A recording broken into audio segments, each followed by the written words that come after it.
Welcome to the Inner Circle Show, brought to you by 1080 and Monster Energy. On this podcast, we are going to be shining the spotlight on the individuals making a difference in the esports and gaming scene. My name is Rio, and today we are going to be diving into the stories, challenges, and success of the people shaping the esports industry.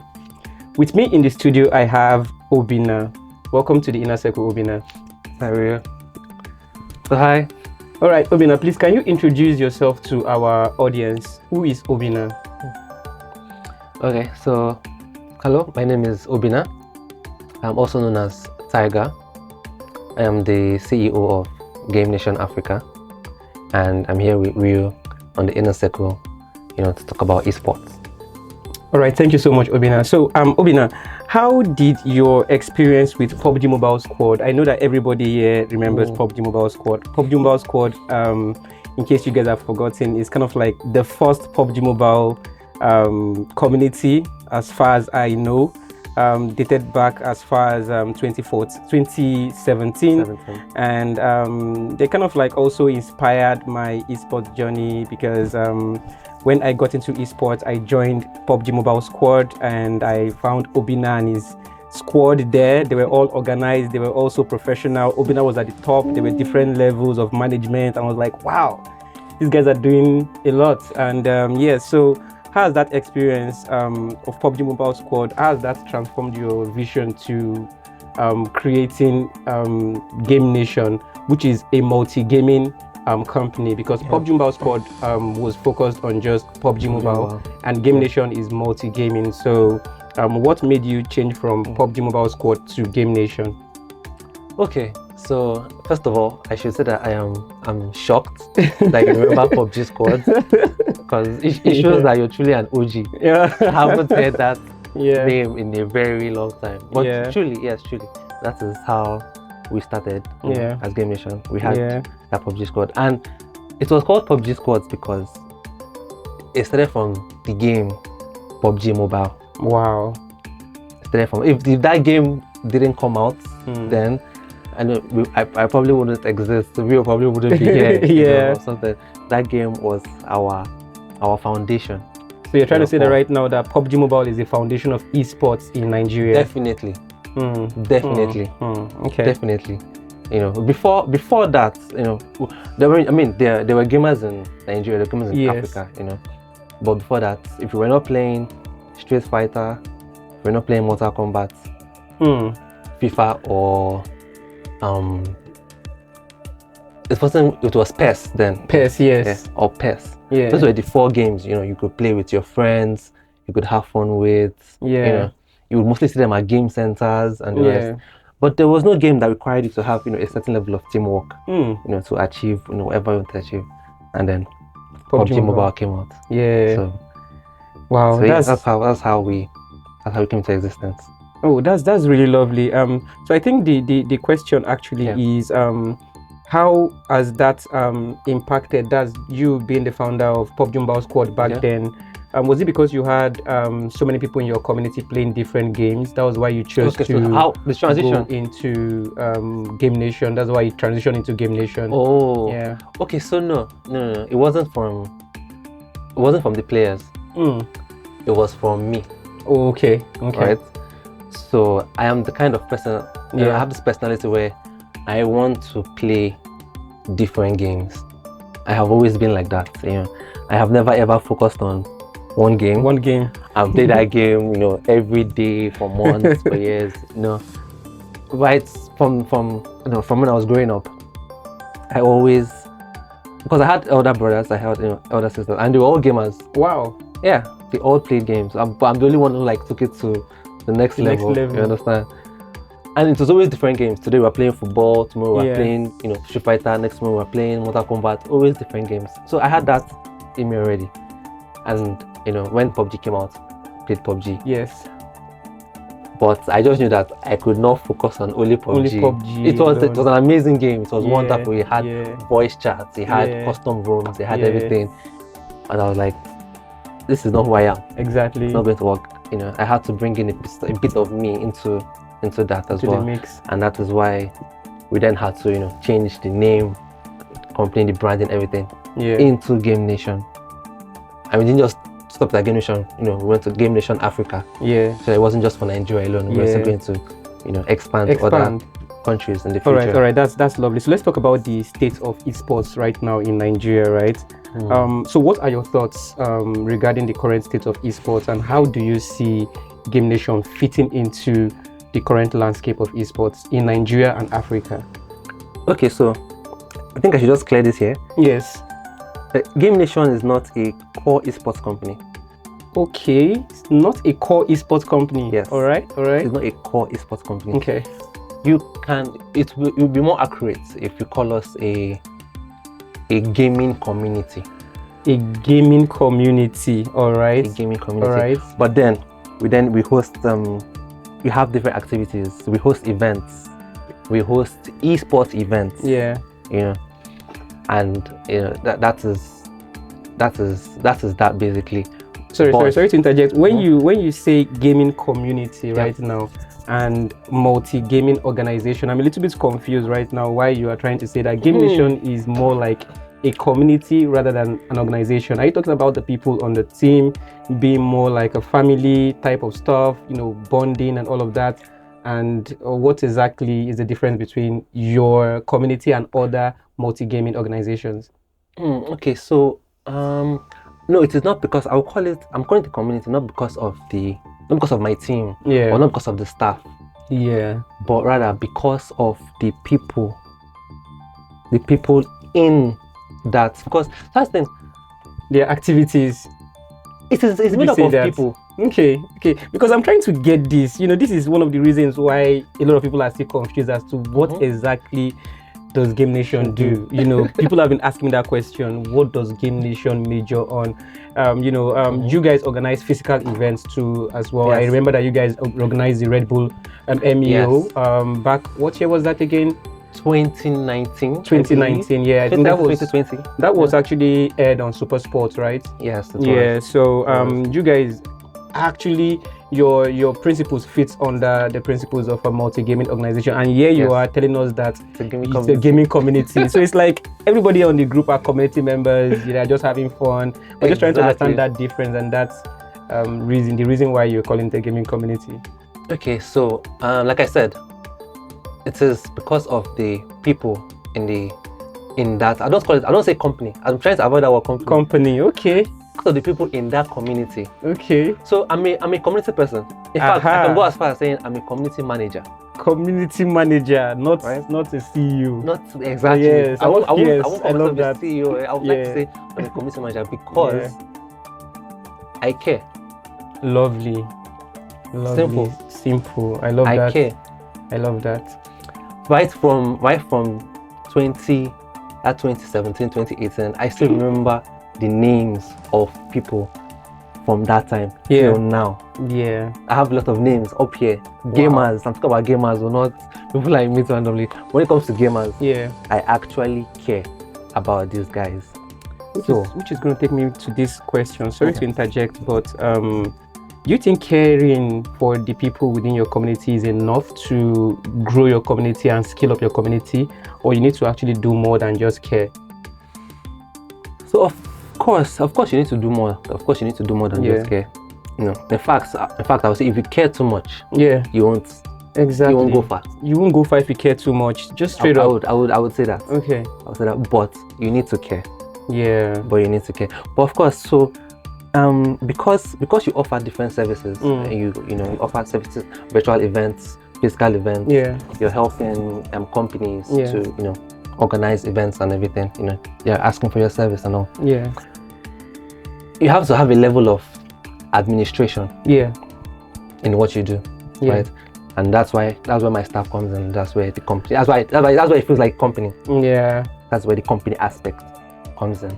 But basically we are just a group of happy people who are having fun, basically, and if possible getting paid. Okay. that's what it is. That's nice. Let's talk about the loud silence. Okay, so I'm using that term loud silence because you've been away from the cameras, away from the esports, working behind the scenes for 2-3 years now. And I know that you were scheduled to attend the Paris Games Week in 2022, and for some reason you didn't go. I would like to know what happened around that time, and what prompted your decision to step back from the esports scene, at least the main scene. You know what? This goes to show that people are actually watching you. in this life, people are actually watching you. Yeah. Wow, I didn't know that, you know, you had noticed that, or anyone had noticed that, to be honest. But yeah, at the time we were heavily, you know, in the esports scene. Yeah. We were actively in it, you know, every event we were there, and after a while it seemed like we had pulled back a little bit. You're correct. It was after the Paris Games Week. Yeah. And that was because some events actually, you know, happened during that time. Yeah. Okay, let me delve into that a bit. Okay, yeah, that's fine. That's fine. Okay, so exclusively on the inner circle. Yeah. This also talks about the states of esports in Nigeria as well, right? There are some prominent people who are trying to make the esports scene in Nigeria great. Yes. Right? And there are some people who are just in it for the money. Wow. True. To them, it is just business. They don't really care about the games. They don't really care about the gamers. They just know that if I do ABC, I can get funding from D and E. Wow. And make money through F and G. Oh my God. So then that is how they are saying it. That's their vision, you know. So let me go back to Paris Games Week, right? Yeah. An opportunity came from France. Yeah. They were supposed to host Paris Games Week. Yeah. In like I think the following month or so, and they came to us that. And they were not biased or anything. They were looking for, if you're into gaming, if you're into esports, come, won't stop to you and all that. So you know, the news reached us. Now I know it was either Rio or my friend Kumi. Yeah. One of them brought us into, you know, the scene.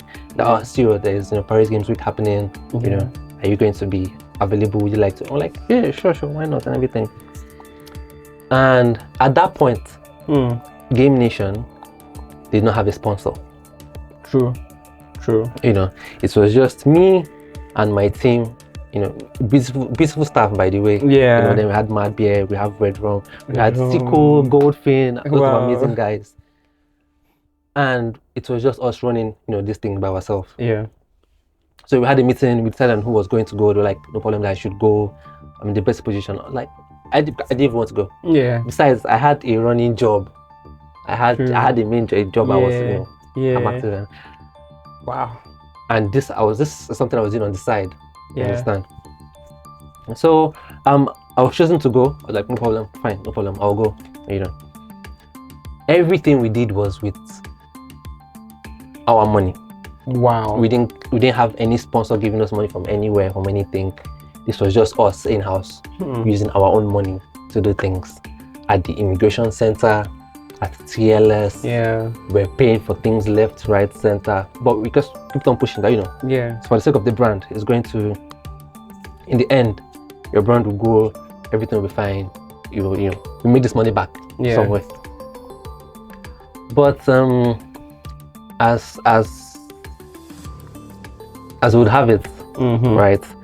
I'm not going to call any names, but yeah, for sure. Yeah, but I wasn't able to make that trip. Yeah. Because of a lapse from someone, a friend of mine, you know. Yeah. And you know, years have gone past, and I don't hold a grudge or anything. He's still my friend. Yeah. You know, I won't say because of that I'm no longer friends with this person or that person. You know, we're still cool, we're still fine. But Game Nation could not, you know, go to that event in France that year. after paying so much money for different things, application fee, so much visa money, fee, visa fees, transportation, even the immigration we paid for, because it was short notice. Yeah, I had to pay for express for your passport and which all is of a bit that. more expensive Okay. and everything. So, but after paying everything, the visa was we didn't get the visa. I didn't get the visa and everything, so we didn't travel. And my team and I, we had another meeting. We're like, I think we need to step back a bit and just chill. So it was basically after that incident that you guys just thought of it, like just stepping back a little bit from the esports scene. Exactly.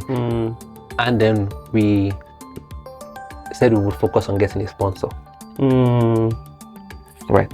We'll get a sponsor who understands the gaming scene, who understands a bit about esports. I mean, we'll work together, but at least let me see you're interested in esports and gaming. Yeah. Before we play that. And we did try to get a sponsor. Yeah. Again, I don't want to mention names. Yeah. Well, we're trying to be censored here. There was someone who was interested in us. Yeah. We made some early deals and everything, but we realized that some people are more about the profits and the monetary values that they can get from things rather than the activity itself. Anyway, basically we didn't align. Which was even a further step back for us again. So we were like, you know what, it's fine, let's just calm down, let's keep running things with our own money, the way we've been doing. It's going to be on a low. Yeah. It won't be having those physical events, but we'll still do what we do. Yeah. But right now, are you still doing stuffs, even if it's not as mainstream? Let's say mini tournaments, online tournaments, because we used to have this tournament called The Call. Everybody loved The Call. God.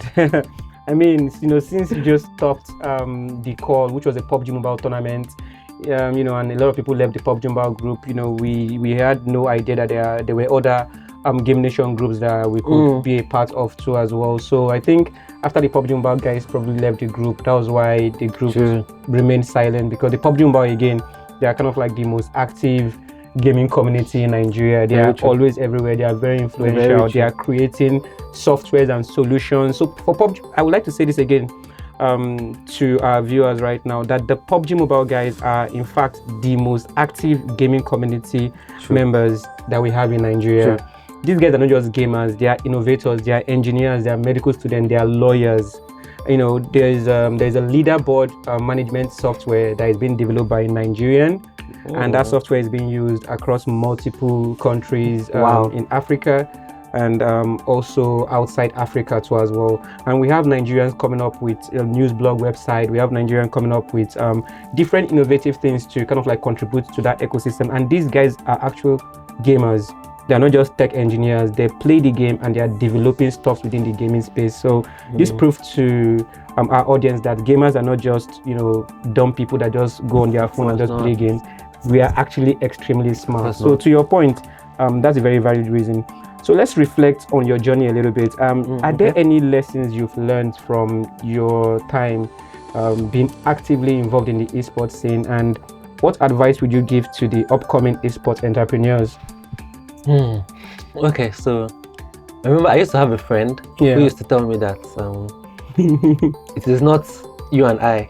Yeah. He was talking about me, you as real, Kumi. Yeah. That it is not us who would enjoy the benefits of this esports thing. That it is those after us. Exactly. Right. But lessons learned from this thing. The world is a small place. Right.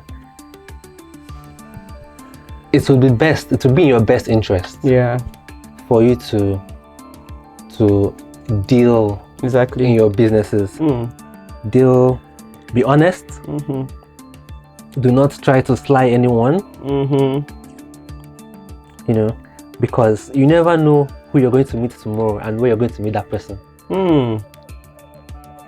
There have been a lot of instances where a company would pay money to a certain individual who is supposed to spread this money to other individuals, and then all of a sudden the money is missing. Oh my god. It doesn't get down there. like, don't sly anybody. Don't be greedy. Like I said earlier, you have to just care. If you actually care about people, you care about the gamers in your community. This money, you won't have any issues. You won't be seeing any financial issues in the esports scene or anything, right? But yeah, between 2018 and now, I can't count how many cases of, okay, it's not a lot actually. It's not a lot, but there have been cases of fraud. I mean, that's something that we just need to talk about at some point in the future. And so, like I said, just try and stay clear of that. That is my greatest lesson that I've learned. And try to stay clear of fraudulent activities. I would like to think we're the cleanest people. I would like to think myself and we are like at least from 2017 to 2018. I don't think we've had any story or any issue that funds were misused, funds did not get to the appropriate places. I've never had that issue with Rio. Or with myself either. So biggest lesson. Don't be a fraudster. Don't be a fraudster. Okay, that's well noted. So let's talk about the future of Game Nation. What are some of the biggest challenges you faced as an esports organizer in Nigeria, and how did you address these challenges? People.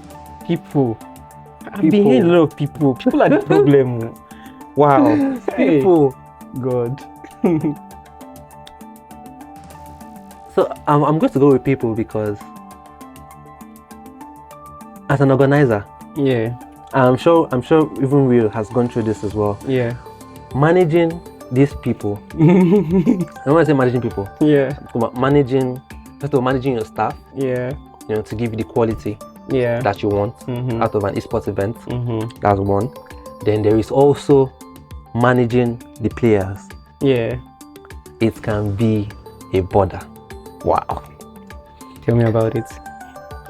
Sometimes, I remember back then, during the days of PUBG Mobile 2018, 2019, when it just came out, we had to beg people to create squads, to form up and create teams for themselves so that they could register. Even that was a challenge. We had to go about creating teams for people, that is pairing people up. Yes. Like, okay, we'll come, this person, come together. This is your team. This person, come together. This is your team. We did that. We had to name them. Rename cards was an issue. We had to create logos for them. Yes, exactly. Branding. So managing the people as well. Is also a problem. And I won't call them immature. No. I think most of them are young. Back then they were young. Back then they were young, and I think we had people that were in the esports scene in 2018 that were probably still in 100 level. But right now, these guys are already daddies. They have finished their NYC. This is 7 years down the line right now. So it got easier. They're actually young. It got easier. But basically, managing the people.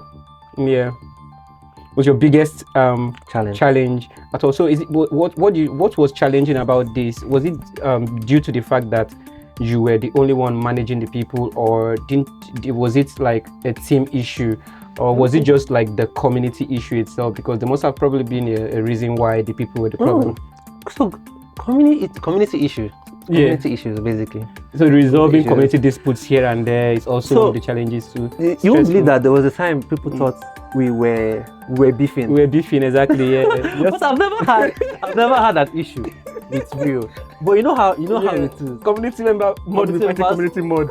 They say it's Obina and Rio that is fighting. But not even leave the mods, even just the members. Just the players.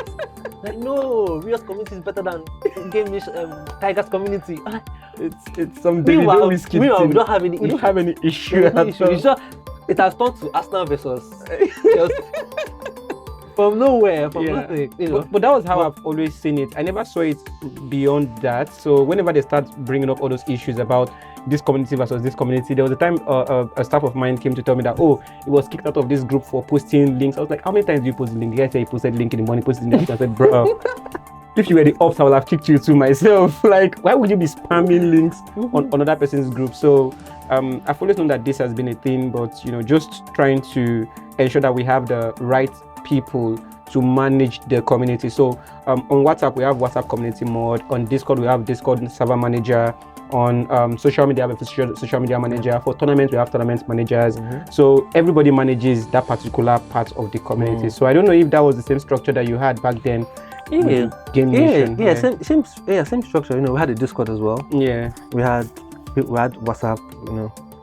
But you would always get reports. True. People come and meet you and tell you that different stories. But people always come to you with reports that something has happened this, and you will always go to resolve. Only to realize that it was something very small, it wasn't a major issue. But yeah, basically, just the reportings were a lot. Coming from these various platforms, Discord and everything, Discord and WhatsApp. Yeah, awesome. All right, so that many gamers, including myself, actually look up to you back then. We look up to the things that you have done. Because I've always known about this application called Discord. I've always been seeing this application on my App Store story, but it was only in 2017, I think December, November, that I decided to download the app. And the only reason why I downloaded the app was because of PUBG Mobile Squad back then, because that was the only way you could get access to info, and you had a lot of bots giving people ranks, chat ranks. So you have king chatters. I think you're kind of the person that actually made chatting 18 because you were giving reward for people that were chatting. They were being leveled up. Number one chatter in the group. Very true. So a lot of gamers actually look up to this particular structure that you've set up, and were inspired to actually create something for themselves too as well. So how does that make you feel that quite a lot of people have used your templates to create a very solid organization? How many people have actually gotten back to you to tell you that, Obinna, great job on your achievements, and I learned this from you? And have you ever gotten all of those texts before, or comments before? Or definitely I'm the one telling you right now that a lot of people are really, a lot of people use your template, were inspired by your achievement. So how does that make you feel? Feels good. It feels good, to be honest. But I'm in an industry where people try to, should I use the word gatekeep?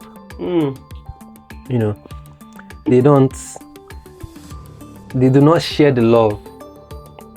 You're one of the few people I know that there will be something going on and you say, Tiger, come on, there's something happening. Involve Game Nation. Very few people do that, and it's not a good thing, because everybody cannot be everywhere exactly at the same time. So we need more of you, to be honest.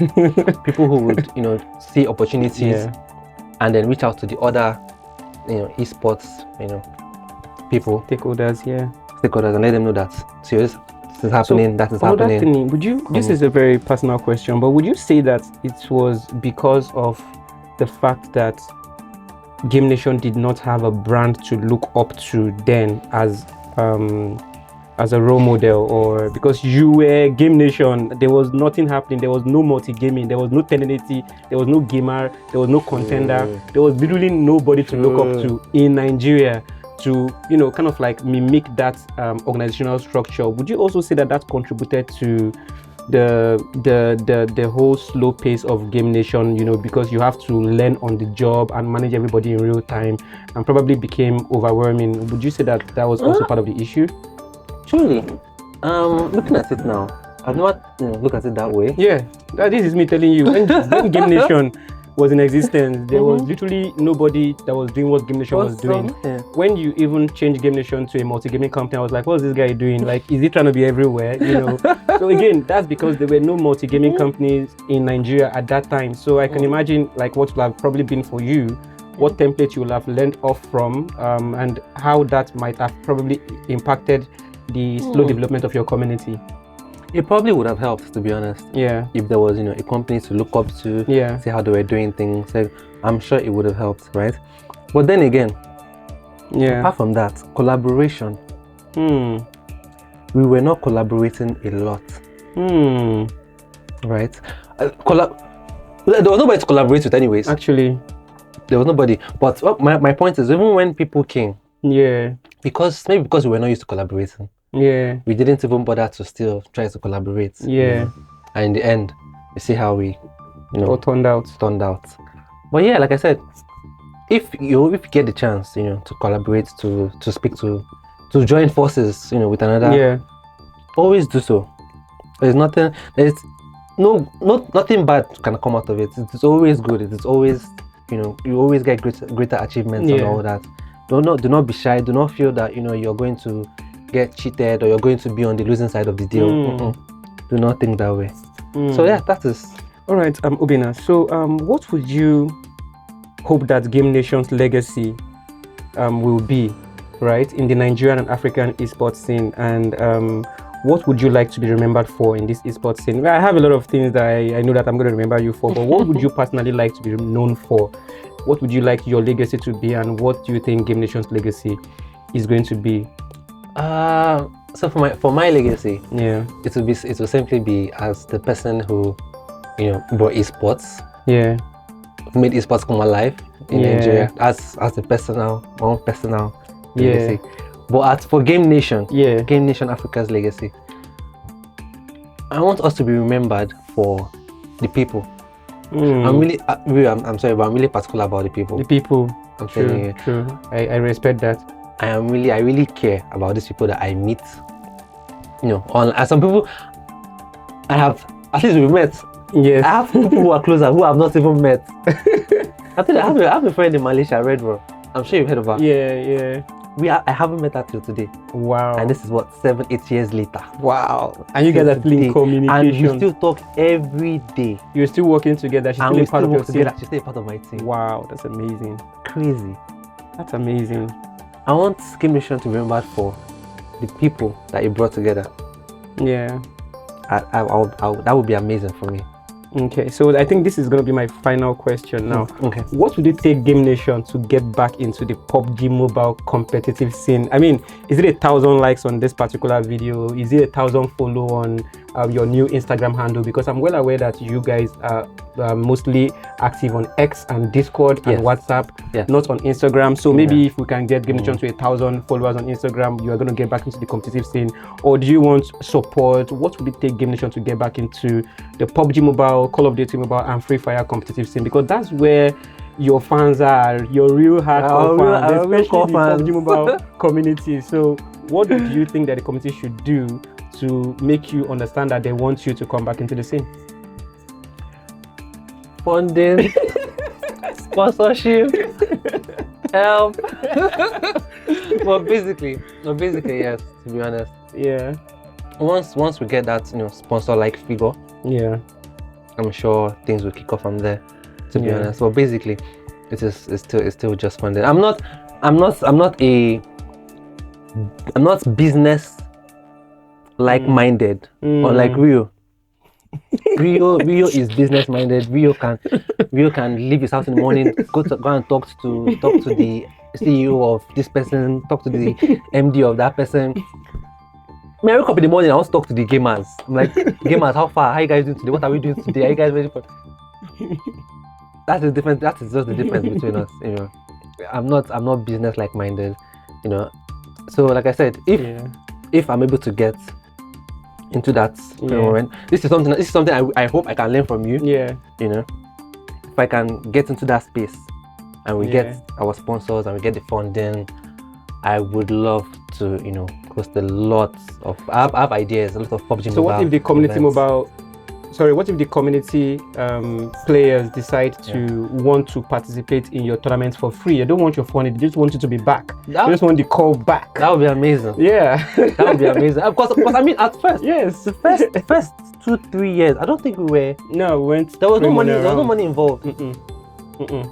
I can remember vividly that the first 3 years of PUBG Mobile Nigeria and the MPL's journey, there was literally no prize pool attached to that stuff until season 4, and those were the best days of the tournament. I am telling you, those were the most genuine days. I'm telling you, because people from my community were having virtual events. No prize pool, and they were packed. Like some people could not even get in. Couldn't get in. You had people in your community too. Yeah. Events were going on. It was packed. You know, it was amazing. Yeah. And we were doing all this without money. That's fun. But you know, after a while, their eyes started to open. Exactly. Somebody opened the Pandora's box. Somebody opened the Pandora's box. Obina, you have officially entered the inner circle. Thank you for being a part of the show. Thank you very much. It's amazing. I would love to come again. As soon as you invite me again, I would love to be here again. Anytime. All right. Thank you so much. Anytime. Have a lovely, lovely day, everyone. Thank you. Thank you.